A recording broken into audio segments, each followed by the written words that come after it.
Micro finance ಸಿಬ್ಬಂದಿ ಕಿರುಕುಳದ ವಿರುದ್ಧ ಯಾದಗಿರಿ ಮಹಿಳೆಯರು ಜಿಲ್ಲಾ ಪೊಲೀಸ್ ವರಿಷ್ಠಾಧಿಕಾರಿಗೆ ದೂರನ್ನ ಕೊಟ್ಟಿದ್ದಾರೆ. ಮೈಕ್ರೋ ಫೈನಾನ್ಸ್ನಿಂದ ಮಹಿಳೆಯರು ಸಾಲ ಪಡೆದಿದ್ದಾರೆ. ಪಡೆದ ಸಾಲಕ್ಕೆ ಹಣ ಕಟ್ಟೋದಕ್ಕೆ ಒಂದೆರಡು ವಾರ ತಡವಾದರೂ ಕೂಡ ಸಾಕು, ಮನೆಗೆ ಬಂದು ಸಿಬ್ಬಂದಿ ಮಾನಸಿಕ ಕಿರುಕುಳವನ್ನ ನೀಡುತ್ತಾರೆ. ನೊಂದ ಮಹಿಳೆಯರು ಜಿಲ್ಲಾ ಎಸ್ಪಿ ಕಚೇರಿಗೆ ಭೇಟಿ ನೀಡಿದ ಮಹಿಳೆಯರು ಅಧಿಕಾರಿಗಳಿಗೆ ದೂರು ಕೊಟ್ಟಿದ್ದು, ಸಂಜೆಯಾದ ಮೇಲೆ ಮನೆಗೆ ಬರೋ ಸಿಬ್ಬಂದಿ ಮನೆಯಲ್ಲಿರುವ ವಸ್ತುಗಳನ್ನು ಮಾರಿ ಹಣ ನೀಡುವಂತೆ ಸಾಲಗಾರರಿಗೆ ತಾಕೀತು ಮಾಡ್ತಾರೆ. ಮರ್ಯಾದೆಗೆ ಅಂಜಿ ಕಿವಿ, ಮೂಗು, ಕೈಲಿದ್ದ ಬಂಗಾರ ಮಾರಿ ಸಾಲವನ್ನ ಕಟ್ಟಿದ್ದೇವೆ. ಕೆಲವರು ಸೈಟ್ ಮಾರಿ ಸಾಲ ಕಟ್ಟಿದ್ರು ಕೂಡ ಇನ್ನೂ ಕಟ್ಟುವಂತೆ ಫೈನಾನ್ಸ್ನವರು ಪೀಡಿಸ್ತಾ ಇದ್ದಾರೆ ಅಂತ ಆರೋಪಿಸಿರುವ ಮಹಿಳೆಯರು ಇವರು ಸೂಕ್ತ ಕ್ರಮಕ್ಕೆ ಮುಂದಾಗಬೇಕು ಅಂತ ಆಗ್ರಹಿಸಿದ್ದಾರೆ.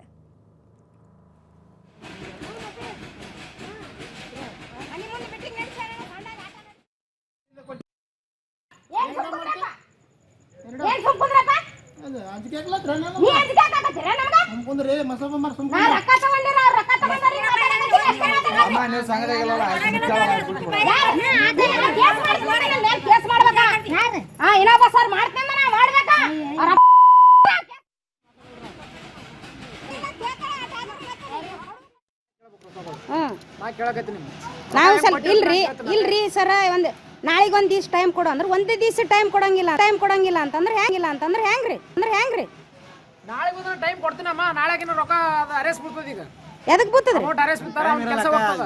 ನಮ್ಮ ಇನ್ಸೆಂಟಿವ್ ಕಟ್ ಆಗ್ತದ, ಗೊತ್ತದ? ನಿಮ್ಮ ಪಗಾರ ಕಟ್ ಆಗ್ತದ. ನಿಮ್ದು ಪಗಾರ ನೋಡ್ಕೋತೀರಿ, ಹೆಸರು ಮೇಲೆ ಈಗ ಒಂದು ಮಂದಿಗೆ ಟಾರ್ಚರ್ ಕೊಡೋದು ನೋಡ್ಕೊಲ್ಲ ನೀವು. ಒಟ್ಟ ನೀವು ಪಗಾರ ನೋಡ್ಕೋತೀರಿ, ಮಂದಿಗೆ ಟಾರ್ಚರ್ ಕೊಡೋದು ನೋಡಲ್ಲ. ನೋಡ್ಬೇಕಲ್ಲಮ್ಮ. ಮತ್ತೆ ಈಗ ನಾ ಕೆಲಸ ಮಾಡೋದು ಎದಕ್ಕೆ ಬಂದಿ? ಪಗಾರ ಸಲ ಬಂದಿ, ಎದಕ್ಕೆ ಬಂದಿ?